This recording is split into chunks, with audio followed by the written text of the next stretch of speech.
Hey guys, it's Ashley Simone here. I hope you guys are having a good night. I guess this is my third video today. I'm just on it today. I wasn't feeling well earlier, so now it's like I just wanna keep going and keep going. But I'm going to be talking about this lady, this prophetess, this judge named Deborah. She was an amazing woman. She was talked about in the book of Judges. She was a judge and she held all her courts under a palm tree, and under that palm tree was called, I think, something Deborah. I can't remember, but she had court underneath a palm tree. Um, a little bit of background about where we're at with Deborah is, remember in my last videos I was talking about the Israelites and stuff. We're kind of, okay, so this is after Joshua has died, after they conquered Jericho and some other lands after that.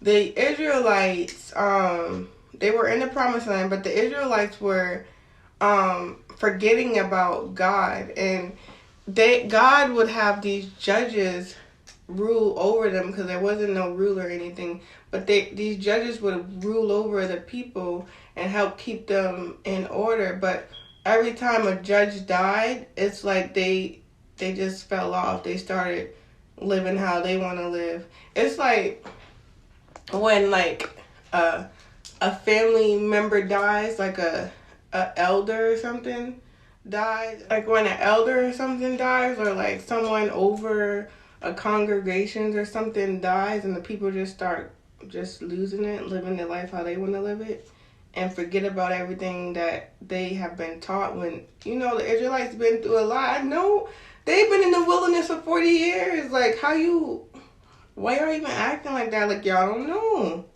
It's sad, but that's what happened. Every time God will find somebody a judge to come try to get them back on track after they didn't act a fool. And when this judge died, they will go back to their same ways. But this time, one of the judges, her name was Deborah, and he raised this woman. He brought her all the way up. He called her. And so every time the Israelites would fall off and start worshiping whatever they was worshiping and idling, whoever they was idling, God will like have armies just attacking them and just defeating them. Like, he will send just storms and stuff just defeating him. Basically armies just taking over the land that was supposed to be theirs, the land that he gave to them, and the land that they didn't appreciate because they stopped worshiping and living how God wanted them to live. And all they had to do was follow the 10 Commandments, and they didn't even want to do that. They wanted to live how they wanted to live. So, what happened? So Deborah's husband, Barak, the general of the army, she told him a vision that God had gave to her. So Deborah's husband was the general of the army, the Israelites army, and his name was Barak. And she told him that God told her to tell him to take 10,000 men to defeat the army that was giving them problems. And Barak was like, we can't do that because that army got like all type of equipments, like they gonna kill us all. We can't defeat them. But Deborah was like, yes, you can defeat them because you have God. No army ain't big enough to stop what God has. Like, if God said he gonna deliver the head of that army, I'll get too excited, y'all. But if God said he was going to deliver the head of the general of that army into Barak's hand, that's what he meant. And Deborah was like, you can do it because this is what God said. You're going to do it. So he was like, okay, I will go do this only if you come with me. And she told him, okay, if I come with you, you're not going to.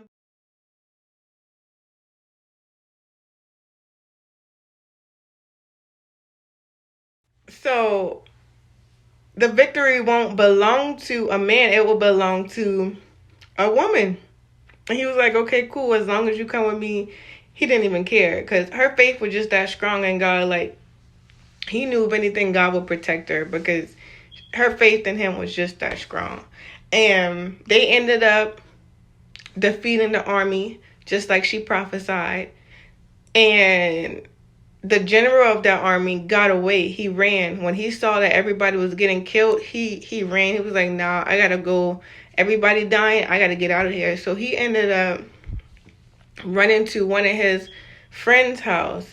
And his friend wasn't home, but his friend's wife was home. And he was like, man, I need you to hide me. I need you to hide me because they're about to kill me. So he was like, he told the lady, if he told his friend's wife, like, y'all need to choose now, like, whose side y'all gonna be on, mine or God. And she was like, oh my Lord, we chose a side.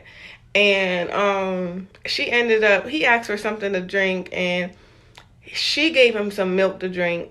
He went to sleep, and I guess she went outside because they lived in a tent now. So she went outside, and she already knew in her mind that she was going to choose God over him, regardless of if that was her husband's friend or not. She was going to choose God. And she was trying to figure out how could she prove her loyalty to God with this man in her house, this evil man in her house. How could she prove her loyalty to God? So the only thing that she had that she could have used to kill this man, because she could use to kill this man, because she had already made up in her mind that she gonna kill this man because she choosing God over him, was a peg and a hammer. So a peg was used to hold down a tent. So that's all she had, and the peg was already holding up her tent. Like, it had her tent stable, her home stable. But that's all she had. So she took that peg and the hammer and she killed him. She hammered it right into his head and killed him. And she gave the head to the general, to Barak. And it was her. Her name was oh Lord, what was her name? Her name was, I believe you pronounce it Jael or Yale or something like that, but that was her name. And all she wanted to do is to prove her loyalty to God. She wanted to show him that she was on his side, and that's what she did. She killed him. She killed him and gave the head to Barak. And everything that Deborah prophesied came to pass. She wasn't the one who killed him, but another woman did it. And I'm proud of them. I'm so proud of them. They did it. And what else did I have? Jael used what she had to prove to God that she was on his side. And I just know she took that peg up, and that peg was holding her own house up. She took it out to show her loyalty to God. I'm so proud of her. I'm so proud of both of them because they did that. I think that's got to be one of my most favorite stories in the Bible now, and I never knew anything about it. I'm so proud of myself. I'm proud of them. I'm proud of myself for pushing myself to get deeper and deeper into my word. I really am. And I'm thankful to have God in my life. I'm thankful for being able to have an open ear to listen to him and have my eyes open to see what he's trying to say to me. It's just a good feeling. It's a really good feeling. But y'all, I hope that y'all learned something tonight and that the story blew my mind. It was a good story. I really enjoyed that tonight. And I hope you guys enjoyed it too. But I thank you all for tuning in and watching my videos. I hope you guys have a blessed night, and I'll see you tomorrow. Bye.